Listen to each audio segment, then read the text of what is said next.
This is, of course, the Global Business Report here on Arise News. We are live in Davos, Switzerland at the World Economic Forum. Now, we've talked a lot about technology, we've talked about investment, we've talked about geopolitical concerns, but what about climate change?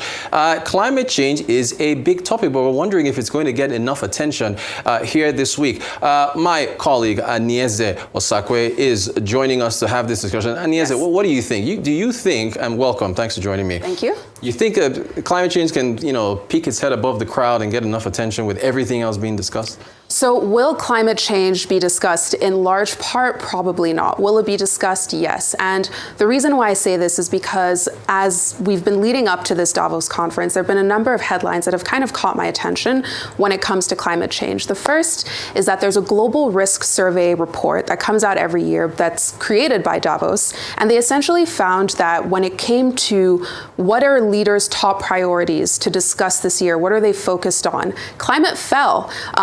Biodiversity, issues around biodiversity also dropped in the rankings. What went up were issues around economics, politics, geopolitical issues, wars. These are the topics that, leaders and academics and politicians are really concerned about talking about. So unfortunately, climate change isn't really there. Another aspect is the fact that media hasn't really been talking about climate either. So I'm glad we're even having this conversation because people aren't even talking about the fact that climate change is still happening. As you said earlier, we're, sweating in the studio even though we're in the mountains. Yeah. So clearly global warming is something that's happening. And then, finally, there was this report from the Financial Times that came out late last year that found that apparently the organizers told Trump that they would tamper down on woke topics at the World Economic Forum this year. So literally, it's being discussed less, and that was in order to get Trump to come here. That was real reporting from the Financial Times.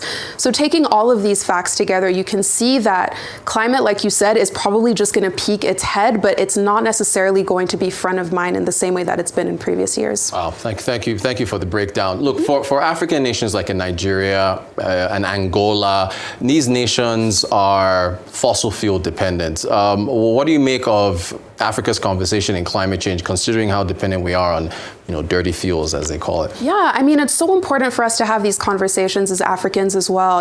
We know that Africans kind of feel or receive the burden of climate change more so than other countries that emit significantly more than we do. So that's why it's so critical for us to have these conversations.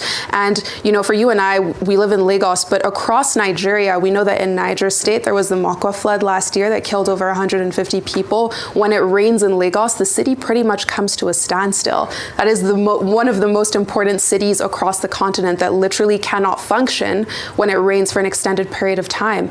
I was in Abuja a couple of weeks ago, and for days on end, there were parts of where we were that didn't have water, and this was in a central part of Abuja, the nation's federal capital territory. So these are issues that people are living with in their daily lives, whether it's droughts, whether it's flooding, and I think that it's sometimes hard to have these conversations because people are concerned about food prices, they're concerned about the foreign exchange rates, but they're also living with the issues that have to do with climate change as well. So it's so critical for us as Africans to keep this issue on the front burner as well. What can individuals do to contribute to reducing carbon emissions? For example, people who burn refuse drive me nuts, right? So, what do you think?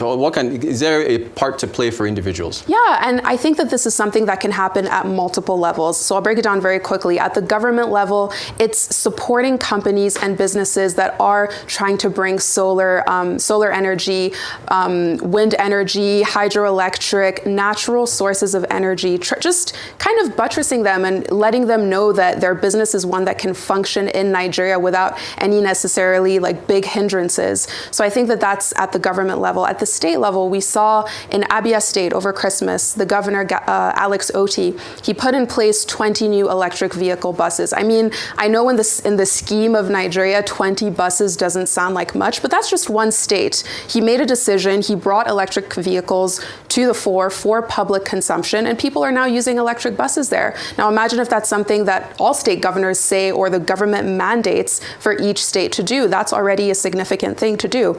Another aspect is at the individual levels. Now, I think something that's really interesting about climate is the fact that it's really a movement that's been powered by the younger generation, and so much of that comes from education. So if our curriculums could literally teach younger generations about the benefits of, being climate resilient, the dangers of climate change and global warming, so it's something that African students can grow up with in the same way that students in the West are growing up with, so that we can have our own Greta Thunbergs as well, who are fighting the power, when it comes to climate change. Yeah. It will change so much for their future generations as well, because they're the ones that are going to have to deal with the brunt of it. Finally, what about the feasibility? You're talking about electric cars and so on. What about the feasibility for Nigerians? I think, like all things, very quickly, it just takes that desire to do it. I don't think it's impossible. And something that, your earlier guest mentioned was the fact that it doesn't have to happen overnight. It's something that can be balanced. If we're still using fossil fuels, we can gradually wean off. It's not necessarily that something that has to change from day to night. So if we're able to balance using, fossil fuel with more climate resilient and climate change friendly energy sources, I think that, it is something that could be feasible, but we'll have to see. Anieze Osakwe, thanks so much for breaking down the climate change issues here at Davos, and we'll have a whole week to discuss that going forward. Absolutely. Thank you so much. Thank you. That's going to do it for the Global Business Report here on Arise News. We'll have more coverage from the World Economic Forum here in Davos all week. Stay tuned.